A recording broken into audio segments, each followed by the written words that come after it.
today's talk, I'm going to describe how we can use project discovery to better ensure our products and features are what they need to be. So let's get started.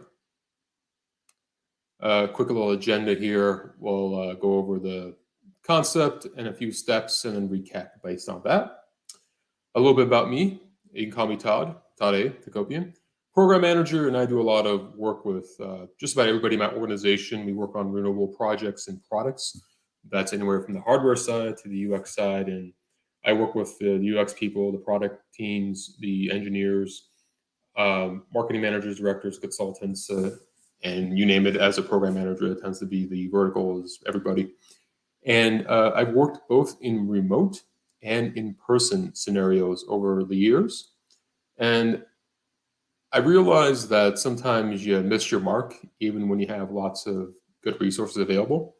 So this is a little bit about my perspectives on using discovery to better ensure you get what you need. So let's start with the basic premise. What is discovery? One definition is just a phase to help you test your idea market fit and determine what the next big thing is, the potential. Now, another benefit of using discovery is being able to find out what you have and what you don't have, and knowing the landscape of the challenges ahead of you. For example, I've started on projects where we were in a remote environment, and you only know what you see on screen with calls and emails. You don't really get to see the layout of what's available historically.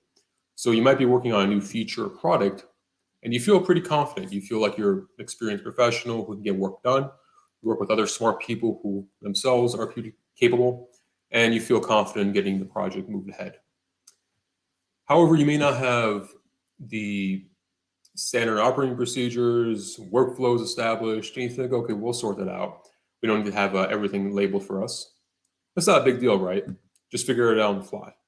Well, I've done that more than a few times, and more than a few times I've had my regrets. Why?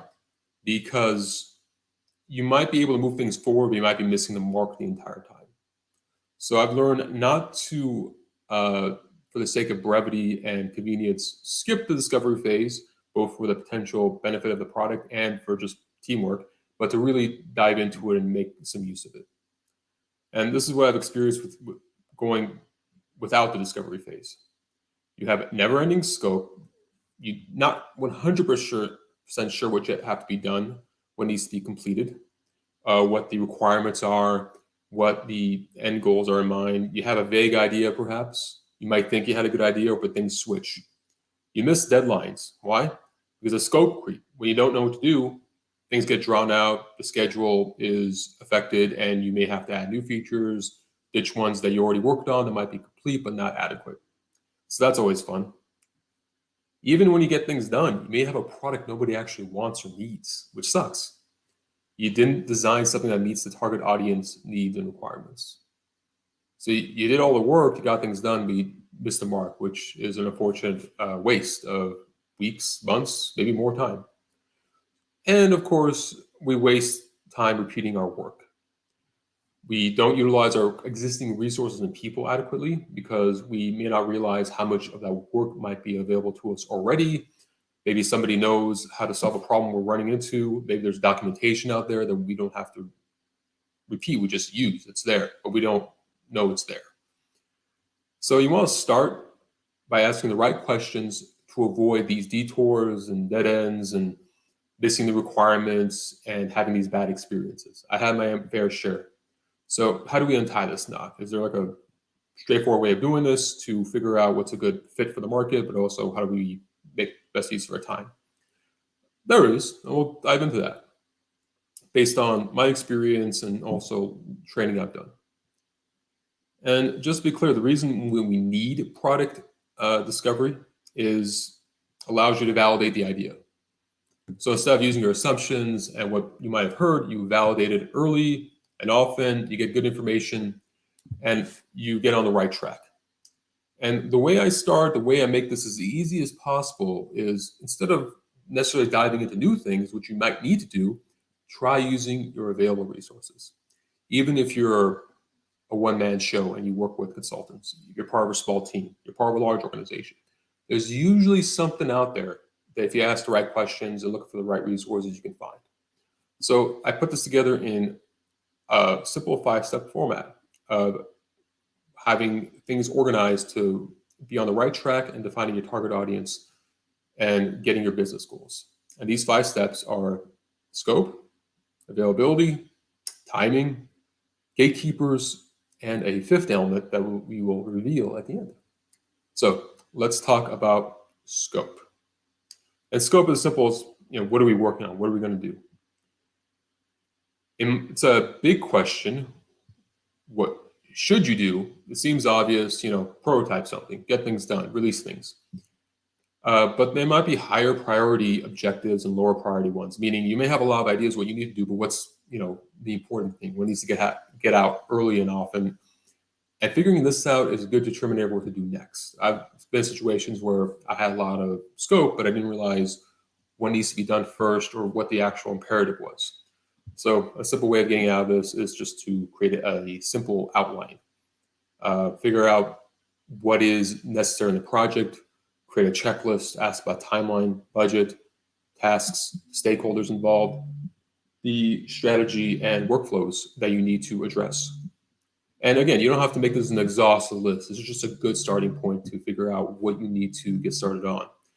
And it's as simple as asking a product manager or project manager or product owner to help you with this. Someone who can give you some resources if you don't have all the answers. But it's good to list these out so you don't take things for granted. And I recommend once you have some of this information in mind, map out the scope. Where to start? Where are the critical paths? What leads to decision making? Because again, not everything is flat. Not everything is going to be as obvious as you think it is. Even if it is for a simple release, you might be in a new team. You might be in a new environment. You may not know exactly what to expect. So it's always good to map it out and not take that for granted. And figure out the decision-making process. In this example, what feeds into the scope management. Is it existing plans, charters, organization, what have you? And once you compile that, you can then figure out where to go next. So you don't take things for granted. Again, it might seem very linear, very to the point to the individual, but in a group setting, there might be many steps involved. There might be existing protocols. So don't take scope for granted because that ends up being your work. And if you have scope creep, if you have too many things on your plate, this can get out of hand real quick. Once you figure that out, the next simple step is to get on a call and talk to your team to get help on the information requirements. It's always good to just reach out, chat, message, video calls. So this leads us into our next topic, availability. Availability is simple, just what do we have to work with and something that is tangible. So what do we have? What's on hand now? The list of features, actions, and things we can work with. Do we have a project schedule, project staff? Do we need product specifications and budget plans? Also good to ask what we don't have. And of course, what we want to avoid, scope, and bringing in new people without onboarding them if we already have a lot on our plate. So it's good to ask what we have, what we need, and what to avoid. It's always good to make sure you know what's in your scope and availability. So the way I start this is to start with your team. And your team, in my opinion, is kind of like its own little network. Even with a small team, everybody kind of has a little network of what they know, the resources they have available, the information they have kind of on a tribal level based on conversations and chat they have with other people. That could be a great resource when it comes to discovery.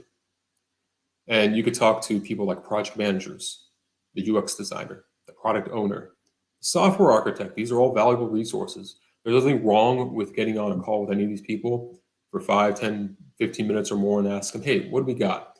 Because you want to figure out that scope, reach out to your network internally. And these could be consultants, these could be part of the client team, and just ask. Nothing wrong with asking a few simple questions to help you along the way. Especially when you're in a hybrid remote model, it's best to ask around so you don't take things for granted. Again, it's easy to think that what you see on your screen is the truth. What you get in your email is the whole thing. But it wouldn't hurt to get things started the right way by asking actual human beings a few things on the discovery phase. Every team is part of a larger network. So you might be led into talking to other people from recommendations on these calls and interactions, which is a good thing. Because what you're trying to do isn't just talk and find good information, but also get resources and documentation. For example, you want to get the meat of discovery, which are things like user stories, documents, workflows, information, things you can actually use, but more importantly, things that are valid and not out of date. Because you might have, for example, a user story with lots of stages to it, but it may be inadequate. It may be a very much a prototype. It may have no bearing on the work you're doing or needs to be updated. These are the kind of context you want out of the documentation. To have the documentation, but also know what is useful and not useful about it. Also, if you have something like documents that you need to fill out, instead of having a blank document like a user persona needs to be worked on, perhaps somebody already has it filled out. You have lots of user personas that are relevant to the product, or at most needs a little bit of tweaking. This is the kind of thing that will save you a lot of time. We talked about repeating work. Well, you don't want to go and do all these, documents yourself if you already have them available to you. Maybe the UX designer, product owner has a lot of great resources available. Now, this might seem kind of duh and obvious, but I've been in situations where we worked on comprehensive products and features that we had to do a lot of this stuff, and assuming that it wasn't available to us, when it turns out it was actually documented in the past and was still valid. So you don't want to end up in a situation where you spend extra time doing something maybe already done and repeating this stuff. Likewise, when it comes to fundamental research, do you have to do it yourself, like this product market fit canvas? Do you have to fill this out yourself? Or does somebody already do this for you? Maybe it's from a similar product that's done in the past, and you just have to modify it. Again, it may be valid, it may need some hand-holding, may need some walkthrough to get the most logic out of it. But you don't want to go into everything assuming it's a blank canvas and you have to figure it out yourself. So how much documentation can you find? Where is it? Is it valid? Does it need to be worked on? And you may end up with a really cool thing like a playbook that can help you guide through user stories and what's been reported, what people are interested in. But don't stop at just the user UX documents and guides. Do a deeper dive. If you have things like product architecture and software, go talk to your software engineers, ask them how it fits together. It helps to understand, how a product comes in the back end. Maybe that gives you some ideas about functionality and the feasibility of doing something. Is everything in wireframe mode? Is it a complete product that only needs to be expanded upon? These are good questions to ask. So again, you don't end up missing relevant context to the next release, relevant information on what it will take to add a feature. Is it ready to go? Has it been tested? What is the life cycle and product review from the software side? It's good to ask these questions. And once you have these documents together, and talk to people, I'd recommend putting a simple table together. So you know who provided what, for what reason.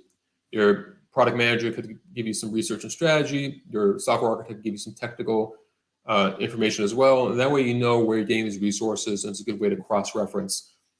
And a good way of figuring this out, a good rule of thumb is the more boxes you check off here, especially across different groups, the more relevant it is. So you have lots of comprehensive cross-checking and review. If it's only spotty and you don't have enough, that's a sign that maybe you need to either find more documentation or it's justified that you created yourself at that point. This is a simple thing again. What's available there, ask some people, get some good references going. Leading us to the next phase of timing. Time is a valuable thing. If you don't have time on your side, you're not going to have time to finish your project. So a good question to ask is, what is our timeline? What's due first? What takes priority? Again, not everything's flat. What's your product requirements? Then what's your milestones? Are you trying to release a prototype or a full feature? What's the next big thing? Then what's long-term? Maybe the release cycle is long-term. It's good to ask this because time is a sense of urgency. So if you can find out a good timeline or a way people manage time in an organization or your client's organization, you can easily find a lot of compelling guidance. And the gold nugget here is product as a release management cycle of how something goes through different stages from planning, schedule, controlling, testing, deployment, and then review and planning for the future. Determining the right requirements in the release management cycle goes a long way. And this might seem more of a concept than an actual planning document, but if this is something your group or your client adheres to, this is invaluable because you get a sense of what their rubrics, heuristics, and protocols are. So you know that maybe it's only a few steps along the way, or it's a lot. And you have a sense of how thorough you have to go through the steps in order to release something in a timely and appropriate fashion.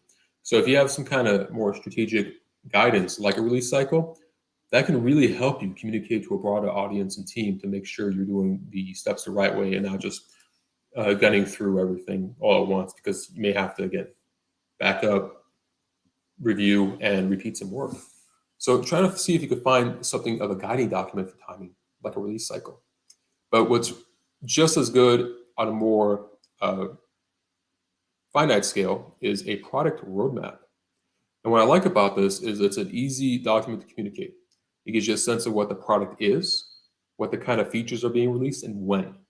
A lot of products have these online as part of their long-term roadmap. You can find these on things like a Kanban board or a GitHub repo, and it'll tell you what's coming along the way. Again, these are more driven by expectations and not actual deadlines sometimes, but it's easy to follow. It gives you a sense of what's possible. And this is usually a useful enough resource, and you can find different parallels and swim lanes with the, a mobile app in this example versus the customer facing dashboard versus automations and systems. It gives you a sense what's downstream, what's upstream, what needs to get done up front, and what can be a long-term play. You think I would have done this myself, but I've been in projects where we had product roadmaps and I thought it was just graphics. I didn't think it was valid because sometimes they might just be for marketing purposes.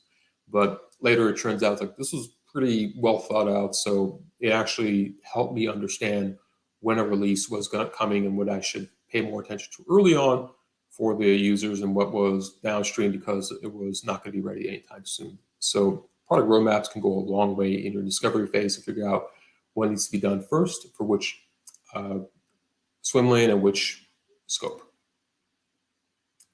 And then from there, we talk about gatekeepers. So we did all research when it came to scope and availability, resources, and timing. This is an important, more social aspect of any organization, which is gatekeepers. And what I mean by that is who controls access, understand the culture, how the organization operates, the culture and the decision making. And this may not be obvious right away, but again, this is something you can actually figure out real quickly is how are things approved? Is it through a single gatekeeper? Is it through consensus? Does it require testing and feedback to get approvals and information? These are things that go a long way because if it's a single person approving anything, maybe you just go talk to that one person, ask them what's important to them. If it's a consensus-based thing where you have to have multiple people agreeing on things, it wouldn't hurt to maybe see if you can get on the call with them, maybe in one of their stand-up calls and see how they operate together and understand their interactions. Because then you can understand what's important to them, how they speak. And while the documentation and roadmaps and scope is great, sometimes it only really comes together in a organic setting where people really communicate with each other. So I would say try to find out if that's the case. And learning how these decisions are made will help you get a grasp on how things are processed in a company. So this is more, again, organic, tribal people. But one hint I can give you to help you along the way is to find out what the hierarchy and org charts are that might give you a sense of who the individuals and teams are. And there's a couple of different scenarios we can look at here. One org chart is that you have multiple teams of designers and owners going to one product manager, where that person's a gatekeeper. Everybody has to report to the product manager no matter what the feature is. So the product manager has a lot of grasp and latitude So it'd be good to talk to the manager and talk to the lead teams to figure out more finite what's going on. Or what's perhaps more common in smaller or distributed organizations is a distributed staff of UX designers where you have people, maybe one person talking to multiple, being involved in multiple groups. The staff themselves at UX aren't necessarily in all in one team. They're part of multiple teams. That might mean more collaboration, more talking. Things might get lost on the cutting room floor, which is good to be aware of and know. So that might be something you run into where you have multiple product teams and people distributed across.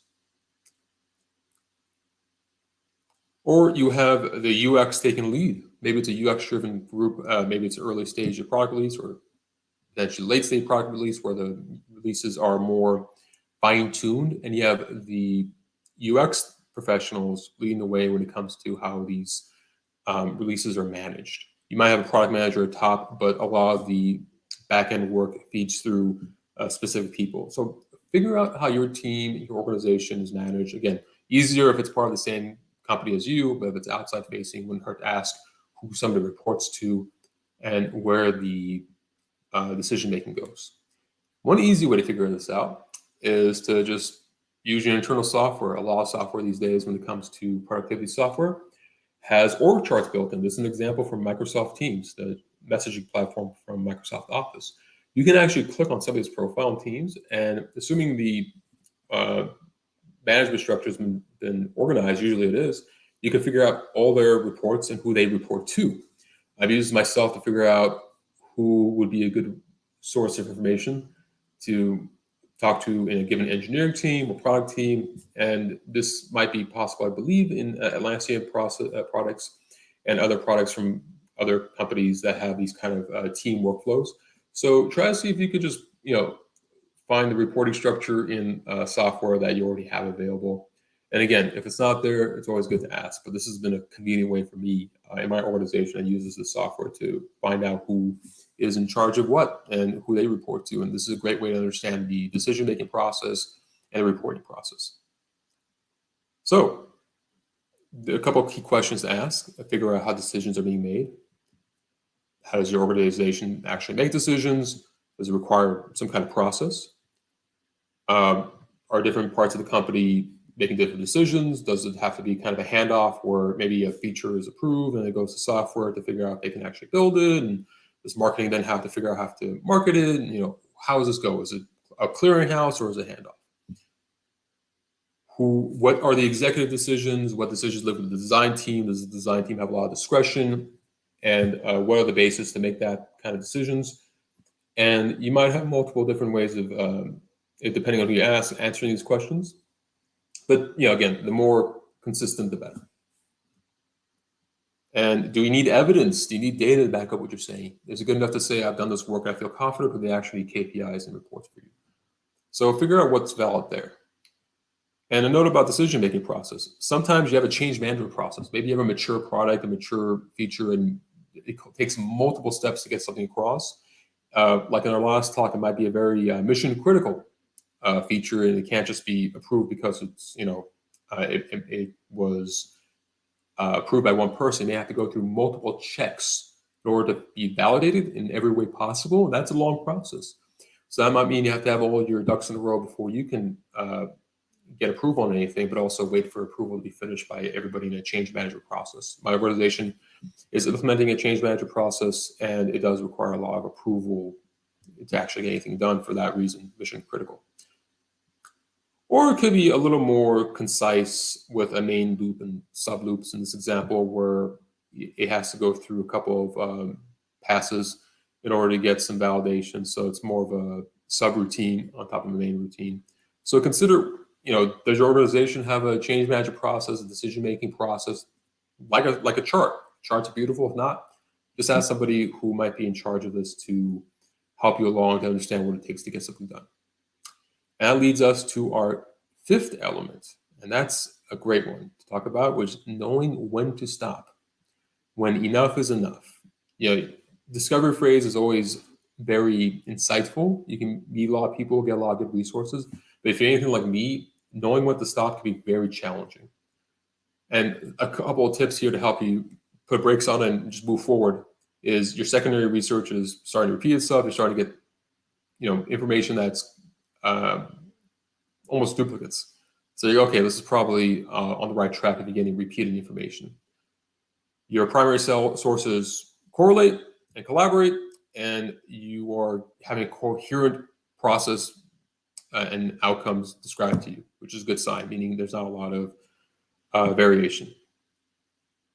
You are finding things you already know, so it looks like you do know what is valid. You don't have to do a whole lot more information research based on what you already get.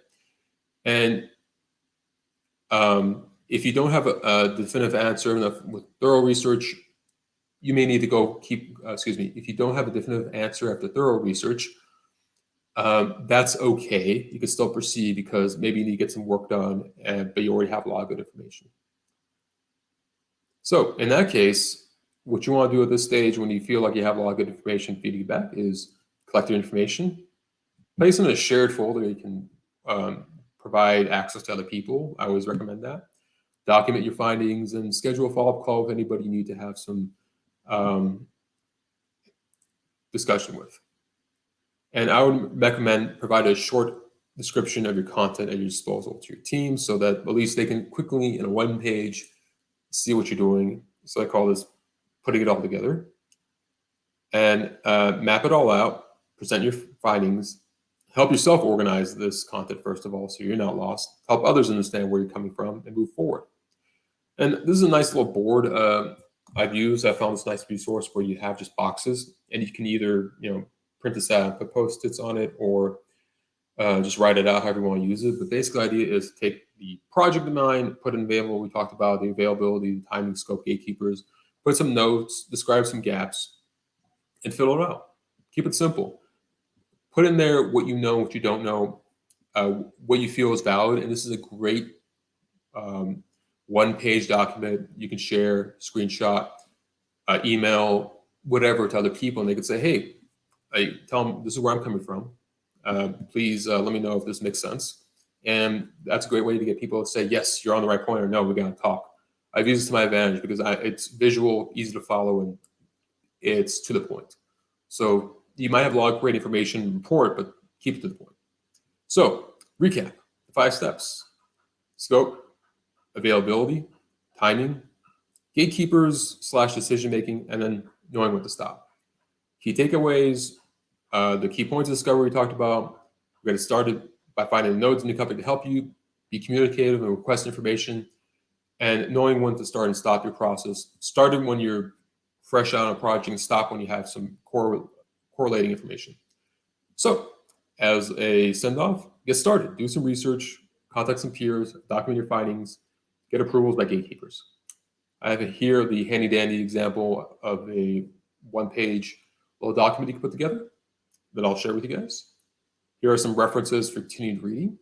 And if that's a little too fast for you guys, here is a QR code for the whole document and deck. And you can keep in touch with me on LinkedIn, Twitter, whatever you. It's been a pleasure speaking with you all today. So if we have a little bit of time, we could have a chat with discussions. Great, thank you very much. That was a kind of a nice, concise walkthrough, and it brought me back to, I guess, when I first started my career.